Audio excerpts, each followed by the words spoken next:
Hai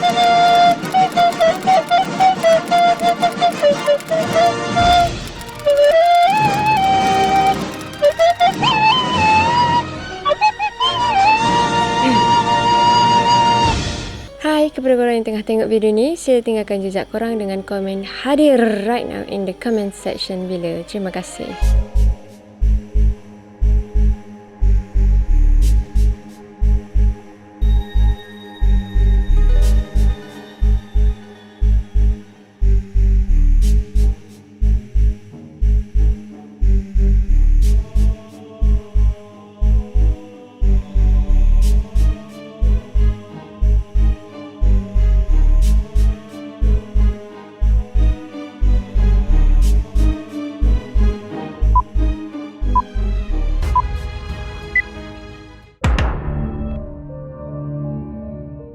Hai, Assalamualaikum warahmatullahi wabarakatuh dan selamat sejahtera. Terima kasih masih lagi menonton channel Frankcase. Kepada yang dah subscribe, terima kasih banyak-banyak.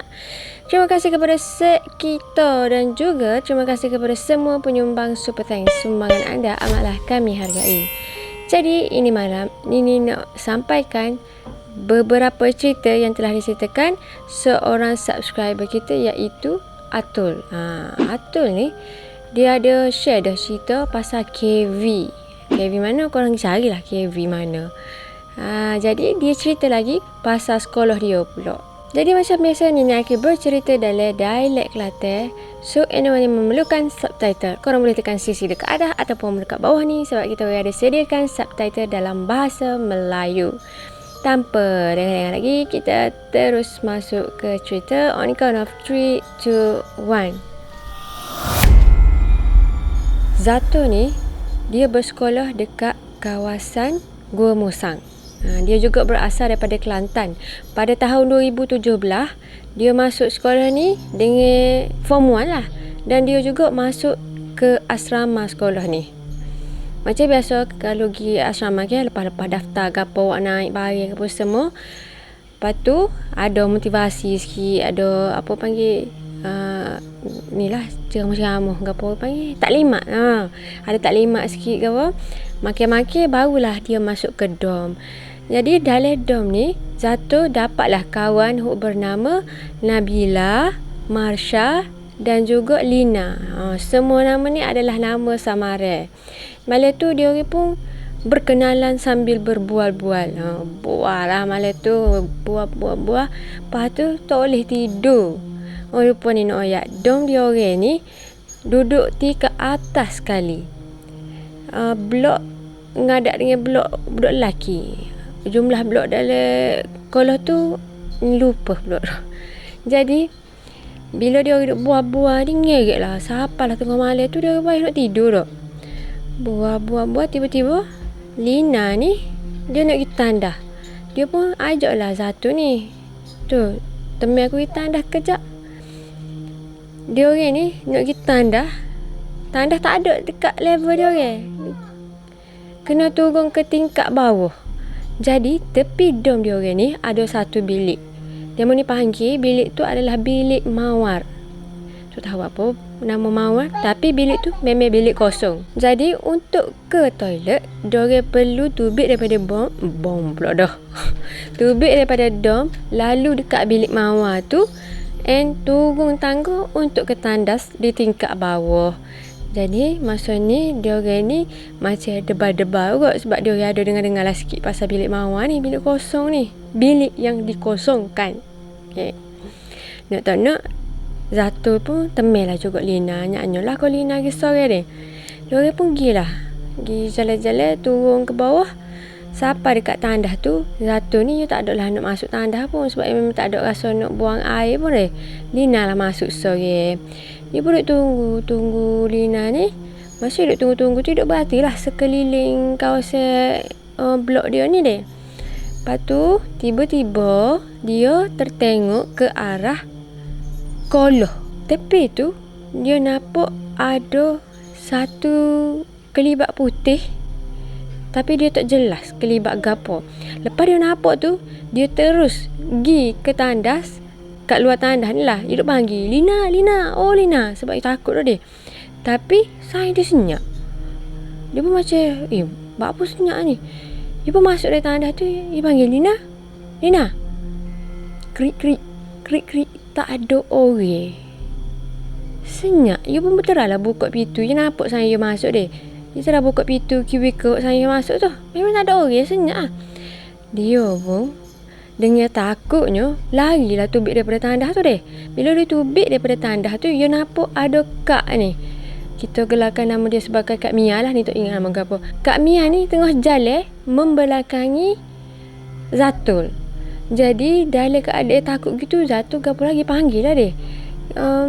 Kak Mia, Kak Mia. Kak Mia. Lepas tu Kak Mia tak paling, tapi Zatul keep panggil dalam 3-4 kali gitu. Kak Mia pun paling lah. Tapi lagi membuat ke Zato ni terkejut. Sebabnya bila Kak Mia paling, Zato tengok dekat tangan Kak Mia ada baby. And muka bukan Kak Mia. Bila dia tengok benda tu bukan muka Kak Mia and ada baby dekat tangan, gapo lagi? Zato memang nak terkecing. Memang dia lari terus naik ke atas dom. Tapi macam tak ada juga, dia perlu lalu dekat bilik Mawar.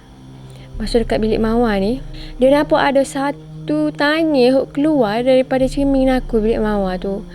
Oh, memang malam tu dia pergi lah sebenarnya. First day dekat asrama Genodoh. Dia pun memang degah-degah lah unggah masuk dalam dom. Bela-bela baca suruh-suruh dia tahu. Masuk dalam dom, dia tengok sayang-sayang dia semua tidur. Macam hairan lah juga dia. Tak ada ke? Dia tengah buah lagi, rancak lagi belakang. Lepas tu Lina pula ajak kita dah. Dia tiba-tiba semua tidur ke. Dia pun naik ukah atas katil, eret selimut, tutup selimut, baca-baca, nera dengan takut gitu. Keesokan harinya, dia orang ni set-set form 1 akhir sekolah pada sesi petang. Jadi, masa pagi tu lepas pada bangun tu, Zato pun teruslah kecek dengan sayang-sayang dia ni, Nabila, Masya dan juga Lina. Dia bertanya lah dia orang, saya mau buat apa tidur, tak tunggu aku malam.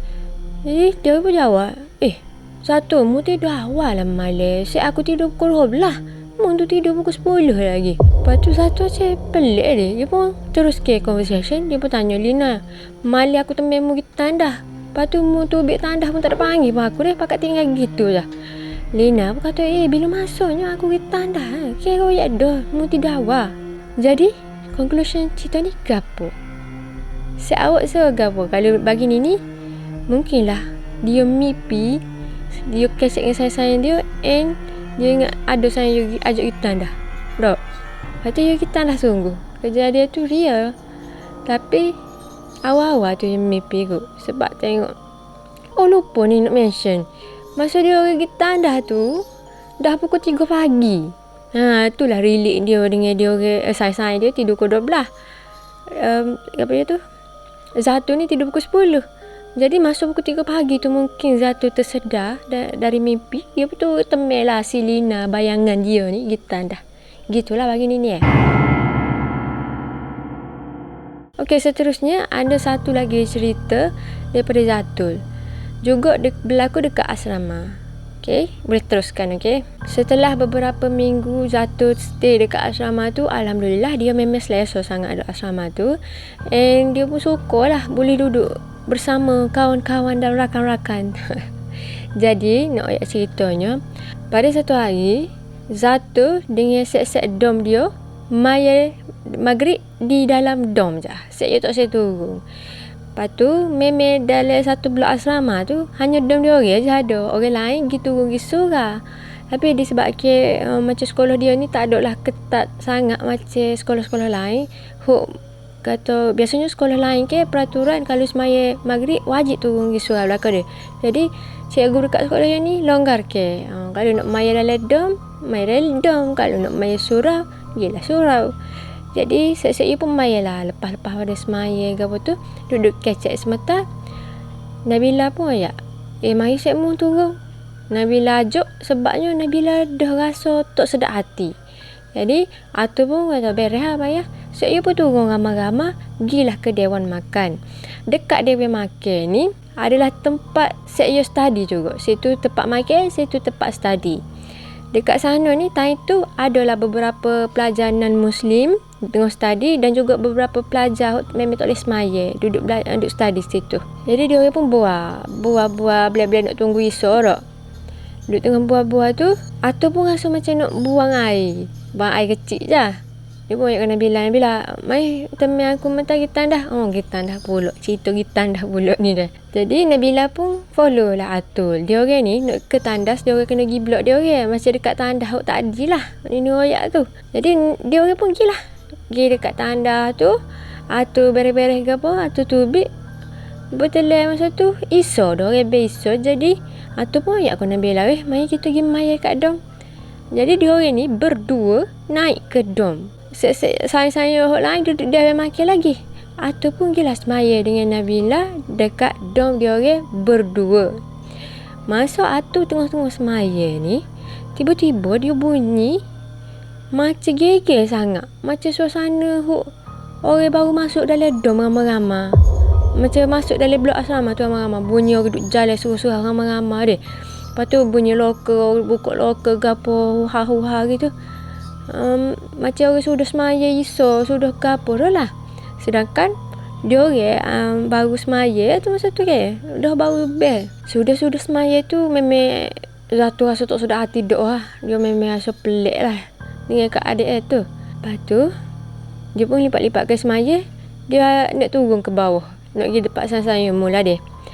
Dia pun tengoklah dekat Nabila ni. Nabila senyap je. Satu panggil, Nabila. Nabila. Weh. Nabila tak kecek. Memang senyap terus. Tak buat gapo pun. Duduk senyap dalam kesmaya gitu. Atul ni sedia maklum bahawasanya Nabila ni jenis lemah semangat sikit. Mungkin dia takut masa bunyi-bunyi tak ada tu ke. Nabila ni memang dah bila lemah semangat, dia mudah dirasuk. Jadi, Atul expect Nabila ni macam kena rasuk dah kot. Sebab dia senyap gitu dia. Atul pun keep lah panggil Nabila. Metah Nabila. You suka. Atul ni hijab mata dia terbuka. Dia banyak boleh nampak berbanding tak nampak. Jadi, bila Nabila ni dalam keadaan gitu, Atul macam baca-baca sikit. Lepas tu dia tengok balik ke Nabila. Dia nampak ada dua dekat Nabila. Satu dekat atas bahu Nabila ada benda warna hitam berbulu. Dan seorang lagi duduk atas loker. Loker Nabila. Benda di atas loker Nabila tu adalah orang tua. Dah Atul nampak dah benda tu. Dia pun lagi tubik. Kebetulan kunci dom tu memang duduk dengan Atul. Jadi dia tubik pintu. Dia tutup pintu dom tu. Dia kunci. Sebab dia takut Nabila memang tak siwi pergi mana-mana lah. Dia lari gila. Payah nak cari tu. Dia turun dom. Dia panggil ustaz. Panggil ustaz. Panggil saya semua. Naiklah dekat dom belakang. Dia pendek ke situ. Buat. Okey lah Nabila tu. Dia pun terus ke malam tu dengan pergi makan ke apa semua. Dia pun tidur. Malam tu, tengah-tengah tidur, tiba-tiba Atul bunyi satu bunyi loceng. Macam loceng orang sembah berhala katanya. Ni tak tahu lagu mana. Korang boleh google bunyi lagu mana. Lepas tu, dia bunyi tu bising sangat. Walau bunyi ting-ting-ting, bunyi ting-ting-ting bising. Siapa mengganggu, set-set ni nak tidur. Dia pun terlalu bangun, pergi cari punca. Mari mana bunyi tu dia. Dia turunlah dekat dom tu. Rupanya ada dekat satu tempat tu, tempat ampayan ataupun tempat nyedar baju, jemur kain lah dia. Dekat-dekat tu adalah satu pokok besar. Dia orang bunyi kawasan tu sangat kuat. Jadi dia orang ramai-ramai ni gila duduk bawah tu. Ibu bawah tu baca Yasin dengan harapannya semoga bunyi bising tu hilang lah dok. Dia pun ramai-ramai baca Yasin.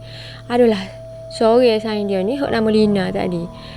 Lina ni dia you kira tak boleh baca, tak berapa nak pergi kat mana lah ke. Jadi Lina ni masa tu dia tengah makan kuih. Orang duk baca Yasin dia makan kuih. Dia pun macam telitah nak teh. Lepaslah kuih tu ke arah belakang pokok tu. Bila lepas kuih tu, dengan tiba-tibanya kuih tu mari semula. Dengan molek-moleknya kuih tu. Tak ada bekas kekoh ke apa lah. Tak lama lepas pada tu dia. Ada beberapa lagi set-set atur duduk dalam atas tu turun. Gila jumpa atur mana-mana duduk bawah ni. Dia kata, weh, ada benda lah atas pokok. Dia orang nampak. Ada 2 makhluk dekat pokok tu. So wanita, so warna putih. And dua-dua berbulu. Bila dia orang tahu dah gapo atas pokok tu ke, tiba-tiba terjadinya kerasukan ataupun histeria beramai-ramai dekat asrama tu. Memang ramai sangat, memang bising gila malam tu. Nak dipendekkan cerita lagi, rupa-rupanya makhluk mengganggu siap dia ni adalah makhluk ada sekali dengan Nabila tadi. Dan makhluk ni marah sebab duk berubat Nabila, duk rukiah gapo. Jadi dia orang pun kepanasan. Jadi dia orang marah pula. Ngerik marah nak kucar Sodom, bukan nak kucar Nabila sahaja. Jadi goreng-goreng gitu gini gapo-gapo semua tu, cikgu pun decide supaya parents Nabila ni mari ambil Nabila. Suruh pergi berubat rumah lah. Maksudnya pergi berubat dengan pakar sepatutnya lah dalam bidang ni kan. Jadi tak lama tu parents Nabila pun mari ambil lah Nabila buat kelik. Tetapi benda tu ending situ. Sebabnya selepas Nabila balik tu, benda makhluk tu tak cool down. Memang dia dan dedak lah dengan Nabila ni sebenarnya. Tapi dia nak lepaskan kepada budak-budak hostel. Jadi sejurus Nabila balik, 3 hari berturut-turut hostel dia orang ni kena kerasukan beramai-ramai. Memang teruk sangat. Nasib baik Atul tak kena. Sedikit cerita tambahan dia. Tadi ni ada sebut pasal Lina.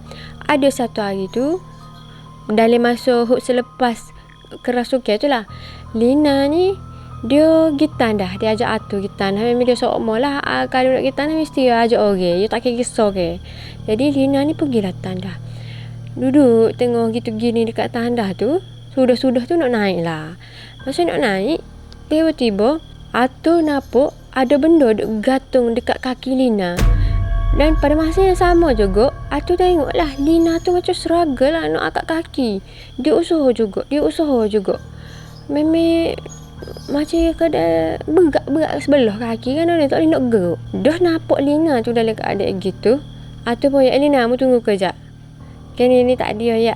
Lina ni, you tak boleh baca, tak boleh mengingat ke apa ya. Atul pun tolonglah baca kepada Lina Al-Fatihah dan 3 kul. Selepas Atul baca tu, alhamdulillah Atul tengok benda tu lesap. Dan Lina pun boleh jalan macam biasa. Jadi dia pun naiklah dekat dom. Maka sekian cerita asrama SMK di Gua Musang. Terima kasih.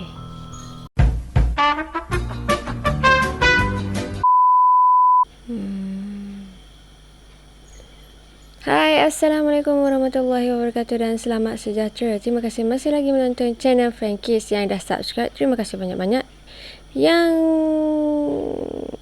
orang yang dah subscribe, ya, tak ingat pula dah intro. Tapi lagi membuat Zato ni terkejut sebab bila Kak Mia paling tu, Isaac, bila dia tengok dah baby dengan muka bukit Kak Mia tu, lagilah memang nak terkecing dia. Memang nervous gila. Dia Isaac, pasal ibu ya? Lah, mu tidur awal ke? Aku tidur pukul 12. Oh Allah.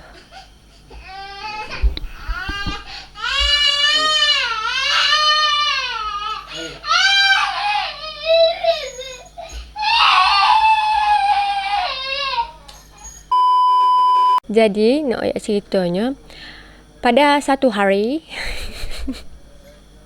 Okay, serius. Atul ni hijab matanya terbuka. And kadang dia boleh nampak. And banyak kadang-kadang yang dia boleh kan ada.